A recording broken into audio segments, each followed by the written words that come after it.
Well, first of all, in Germany especially, we're facing an intellectual environment that is fairly averse to the idea of strategic thinking in general and of the notion of intelligence in particular. So there's, for example, not even a proper German translation for the word intelligence. Yeah? So there's different interpretations and such.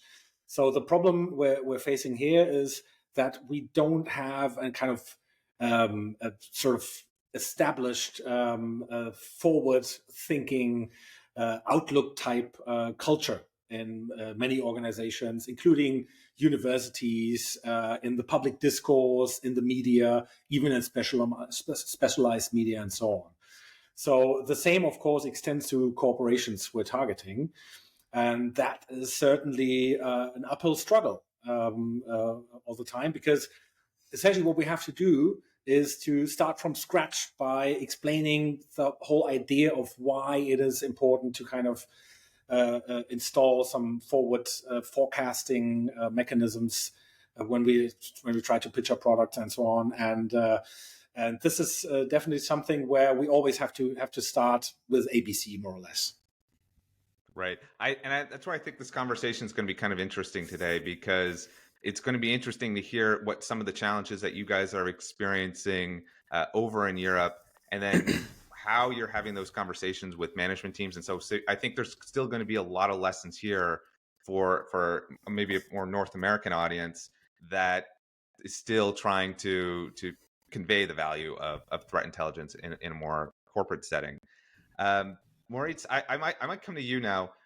What have been some of the consequences that you've seen as a result of management not appreciating the value of threat intelligence, and perhaps also what are some of the consequences when you're trying to work with clients when you don't necessarily have that place in the C-suite, in the boardroom with decision makers? I mean, first up, you have to consider that the American intelligence industry is about 4 billion euros in total. In Germany, we talk about 3 million. So it is less than a fraction of what is actually happening in the United States. And this is just a small picture of the entire problem which we're facing. From a cultural standpoint, you guys in the United States are really like, you know what CIA does, NSA, what is decision making for government agencies, how do corporations have their decision cycles. And in Germany, this is not really culturally established at all. So even from a military standpoint, we have leaders transitioning, what you had a podcast about it as well, from the military to leadership positions. There's not this real understanding of intelligence-based decision making. So what we have to do is, first, we have a bigger problem with scaling. Intelligence software is somewhat expensive. And if you only have so many clients, because the market only gives so much away, you have to look way deeper into the economic aspects of your overhead as a service provider. That is one of the biggest challenges we face. The second thing is we have a lot of explaining to do, starting from how are profound decisions made, back to the topic of what is actually intelligence and what is the difference between a newsletter and our service, because not even this like basic understanding of intelligence is established here. Following this, we have started a campaign to just educate. We start to educate like German middle-sized businesses. We have free webinars, we have free seminars, and we just try to convey the idea of intelligence. And that is something where, especially in this current situation in a global matter, this is really important, generally spoken. So, yeah. So it sounds to me, just to summarize what you're trying to say there, like here in the States, we have, a huge military industrial complex with tons and tons of intelligence coming in from the not the corporate sector, the government sector. And so there's more of the mindset, there's sort of the lingo. So people are a little bit more apt to kind of accept this new function coming into their organization. Whereas from what it sounds like, what you're saying is the language doesn't even exist yet because there's not that government infrastructure whatsoever to kind of come in. So it's even when you're coming into the sales process, you're starting even at the beginning. There's a little bit of an understanding in North America, whereas on Europe, people this concept hasn't even really started to register. So you're starting at very much square one when you're coming into the boardroom and trying to pitch your services. So, I mean, I think what's the biggest difference is as well is we always start from a really special pain point. A customer comes to us and says, "Yeah, we have this problem. We need to have it fixed somehow." They don't even understand why they have this problem. They don't have this the understanding how they could solve the problem.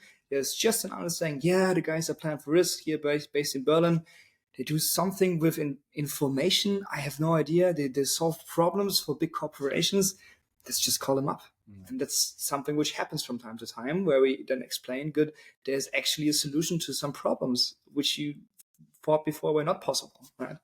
And this is how we enter the market. Yeah, I want to just put a pin in that just for a second with the tactics and techniques, because I'm enjoying this conversation about the consequences, and I do want to get to the pain points there. So I want to dive in a little bit more in terms of, and we talked a little bit about this in our pre-call a couple of weeks ago about some of the consequences that you guys have seen as a result of German companies and European companies in general not having this sort of intelligence function. Can you elaborate a little bit more on that? Well, European countries, there are some European countries who do have that intelligence function, obviously.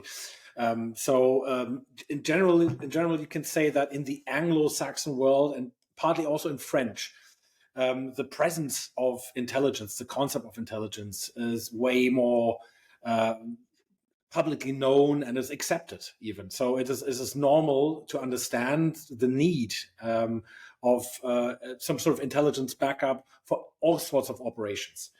In Germany and in some other European countries, the problem is, as we laid out already, to have the basic notion, the basic idea of why intelligence is necessary. Now, how can this be lacking? For example, on a very general level, the lack of proper threat intelligence, of directed and tailored threat intelligence, bespoke indicator sets that inform intelligence, can of course mean on a very concrete level that corporations spend a lot of useless resources on potential threat areas that they have identified just willy-nilly, more or less, just because somebody thinks it's important, but they haven't really made the analysis. They haven't really come up with a proprietary indicator set that really answers to their intelligence needs for that particular company.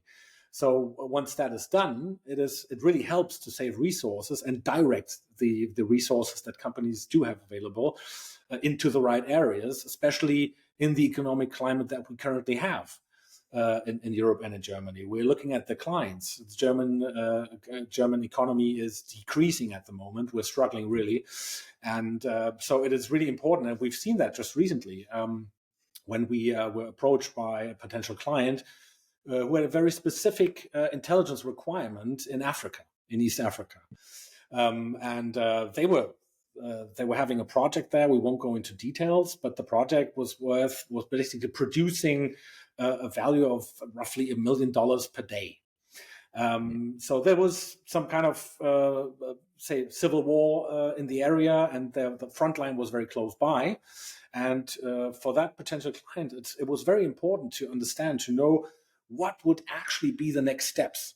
Where could the front line move? Is the opposition getting stronger? Which commander of the government forces makes what sort of decisions? That's a very specific intelligence need.